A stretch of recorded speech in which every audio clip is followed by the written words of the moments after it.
The way a border collie named Tingzi and his owner communicate is melting hearts across the internet.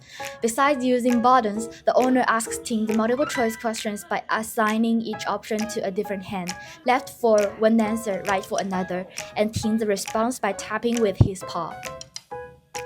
吃饱了吗？饱了，没饱。饱了，那饱了怎么还得喝热汤？是因为饿还是馋？馋。The wholesome exchange has gone viral, inspiring many pet owners to try the same approach with their animals. 那你是不是不喜欢妈妈给你梳毛？是不是？感觉这里他犹豫了一下。不是。黑糖，那你喜不喜欢梳毛？喜欢不喜欢？ However, it doesn't stop there. Many are realizing that this technique also works with young children or anyone who struggles to express themselves.